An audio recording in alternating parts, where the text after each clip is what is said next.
Hi guys, Olive here today to do the Not a Booktube Newbie tag. I was tagged to do this about 100 million years ago, but I had the idea in my head that I'd like to save this tag to do around my Booktube anniversary, which as a matter of fact, was yesterday. The simple fact that I am celebrating an anniversary suggests that I am no longer a newbie anymore, so I thought this would be the perfect tag that I could do to mark this occasion. I should say that this tag was created by Shelby over at Clever Fox. I will link her original video down in the description box below. Question number 1 is, how old is your channel? As of yesterday, my channel is now 3 years old. I uploaded my first video, which was an introduction video, on January 27th, 2015. Question number 2 is, what are your favorite videos to make? Hands down, my favorite types of videos to make are wrap-up videos.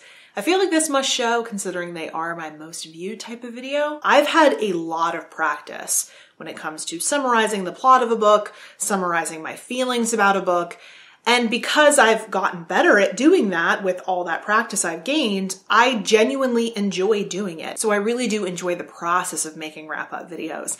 And then there's the added bonus of after they're completed, they act as a monthly record of everything I've read during that month, all my feelings toward the books that I've read during that month. And they help mark the passage of time. They also kind of come to represent certain periods in my life and what I was reading during that time.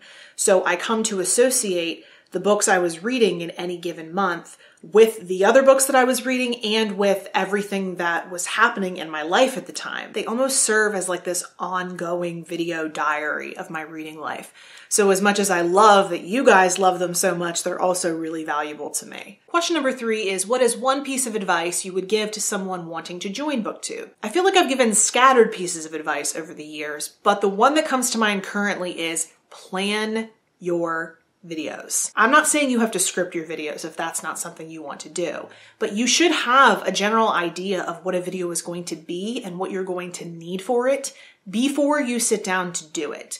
Even if that's as simple as making sure that you have all the books you need, if it's a video that you're going to be talking about specific books in, save yourself time in editing and respect your viewers' time by taking a small amount of time ahead of filming to get yourself together. Question number 4 is, since joining, have you run into any unforeseen challenges? Well, I always knew that time was going to be a challenge for me because I do have a busy life, and I'm the type of person that likes to load myself full of commitments to the point where I have a mental breakdown because I can't handle all of them at one time. But a big thing that I have faced that I was definitely not anticipating when I first got started is not just finding the time to film.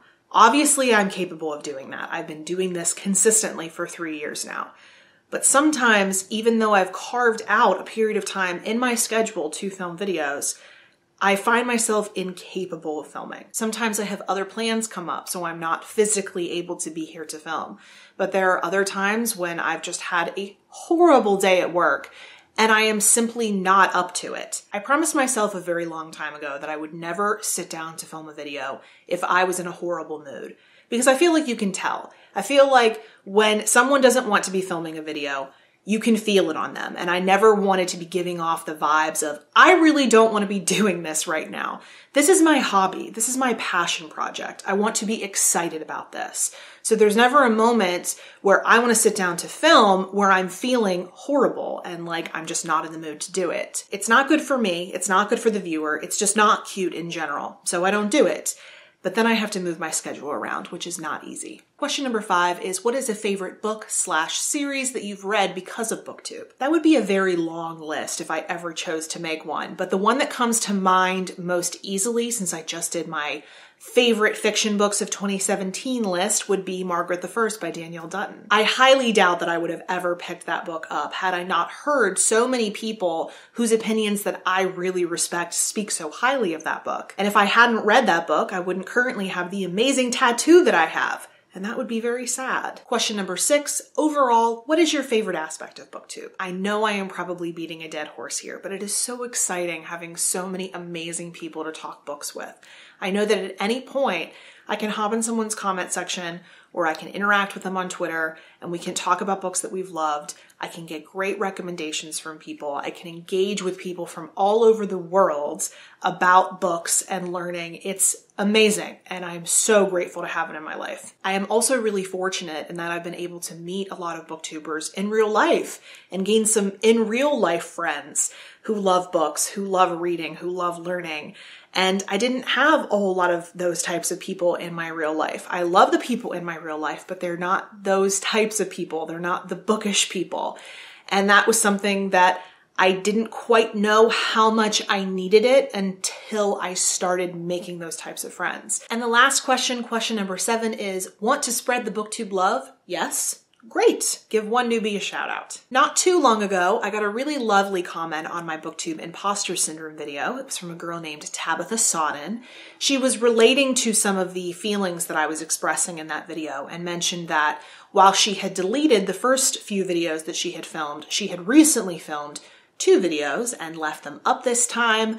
So I thought I would show her some support and give her some encouragement. I will leave a link to her channel down below. Please go and check her out. Give her some love. I'm really excited to see what she does with her channel. So we have reached the end of the tag video. This is normally where I would tag others to do this, but since this is an older tag and I feel like a lot of people have already done it, I will not tag anyone. But if you are no longer a booktube newbie, if this seems interesting to you and you've not done it before, consider yourself tagged. I am tagging you. But before I go, I would like to say thank you for a wonderful 3 years in this community. I choose not to talk about the growth of my channel at any specific subscriber milestone. I don't care if other people do it. That's just never been my style. But though I choose not to talk about those milestones, it does not mean for even a moment that I am not grateful for all the support that you've shown me and my channel over the years.